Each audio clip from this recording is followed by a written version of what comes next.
اعوذ باللہ من الشیطان الرجیم بسم اللہ الرحمن الرحیم ومنہم من عاہد اللہ۔ اب یہ وہ تین آیتیں آ گئی ہیں جو میری تقریروں میں بہت مرتبہ آئی ہیں۔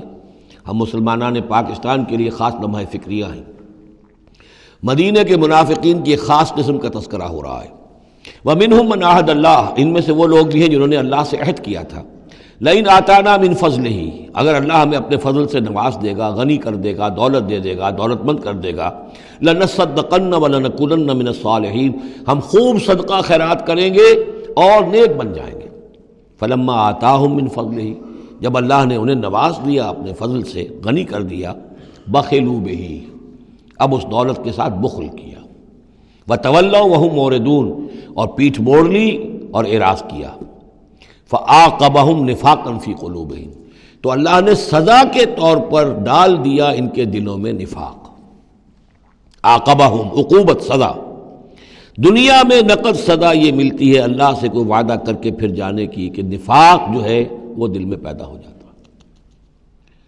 یہ نفاق ہے پاکستان کے مسلمانوں کا روگ۔ پاکستان بنایا تھا، پاکستان کا مطلب کیا؟ لا الہ الا اللہ۔ ہندوستان کے مسلمان نے ووٹ دے کر اپنا فرض کفایہ ادا کر دیا کہ جاؤ بھائی، تم جو ہم پہ گزرے گی سو گزرے گی، تم جاؤ اور اسلام قائم کرو۔ ہم نے کیا کیا ہے؟ 50 برس سے زائد ہو گئے، کیا کیا ہے؟ اسلام کہاں ہے؟ یہ بے وفائی، یہ بد عہدی، اس کا نتیجہ کیا ہے؟ 3 نفاق ہیں جو اس قوم کے اوپر مسلط ہو گئے۔ نفاق باہمی، اب وہ قوم نہیں رہی، قومیتوں میں تحلیل ہو چکی ہے، اب عصبیتیں ہیں، صوبائیت ہے، لسانیت ہے، اور نہ معلوم کیا کچھ ہے، فرقہ واریت ہے۔ دوسرے، کردار کا بیڑا غرق ہو گیا۔ آیت المنافق ثلاث، حضور نے فرمایا منافق کی 3 نشانیاں ہیں، جس میں یہ تینوں چیزیں ہیں، خواہ وہ انسامہ وصلہ، چاہے روزہ رکھتا ہو، نماز پڑھتا ہو، اپنے آپ کو مسلمان سمجھتا ہو، وہ منافق ہے۔ جب بولے جھوٹ بولے، جب وعدہ کرے خلاف ورزی کرے، اور جب کہیں امین بنا دیا جائے خیانت کرے۔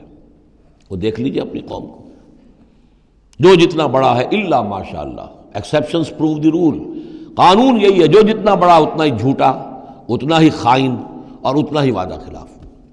اور تیسرا اور میرے نزدیک سب سے بڑا نفاق جو ہے وہ ہمارے دستور میں ہے۔ The most secret document of state is the constitution.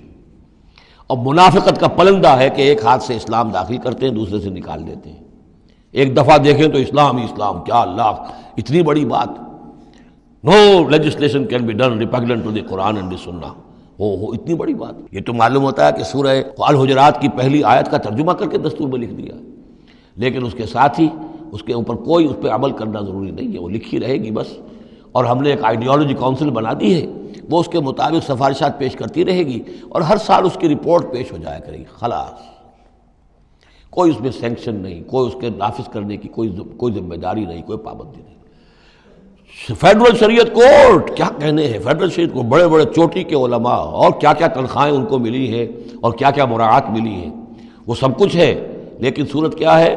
دستور پاکستان بھی تمہارے دائرے سے خارج، عدالتی قوانین بھی تمہارے دائرے سے خارج، یہاں تک کہ آئلی قوانین بھی تمہارے دائرے سے خارج، مالی قوانین بھی 10 سال کے لیے خارج۔ تو کیا کرو گے بیٹھ کے؟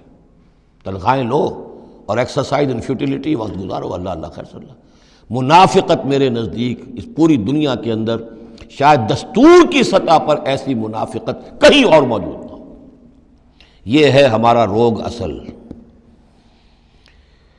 فعاقبہم نفاقا فی قلوبہم، تو اللہ نے عقوبت کے طور پر، سزا کے طور پر ان کے دلوں میں نفاق پیدا کر دیا، الی یوم یلقونہ، اور یہ نفاق اب رہے گا اس دن تک جس دن کے یہ ملاقات کریں گے اللہ سے۔ یہ کانٹا ان کے دلوں سے نکلے گا نہیں۔ بما اخلف اللہ ما وعدوہ، بسبب اس وعدہ خلافی کے جو انہوں نے اللہ سے کیا، وبما کانوا یکذبون، اور بسبب اس جھوٹ کے جو انہوں نے بولا۔ الم یعلموا ان اللہ یعلم سرہم ونجواہم، کیا انہیں یہ معلوم نہیں ہے کہ اللہ تعالیٰ ان کی چھپی اور کھلی چیزوں کو، چھپی چیزیں اور جو نجوا کرتے ہیں یہ لوگ بیٹھ کر آپس میں سازشیں کرتے ہیں، اللہ ان سے واقف ہے۔ وَأَنَّ اللَّهَ عَلَّامُ الْغُیُوبِ، اللہ تعالیٰ تو تمام غیب کا جاننے والا ہے۔ صدق اللہ العظیم۔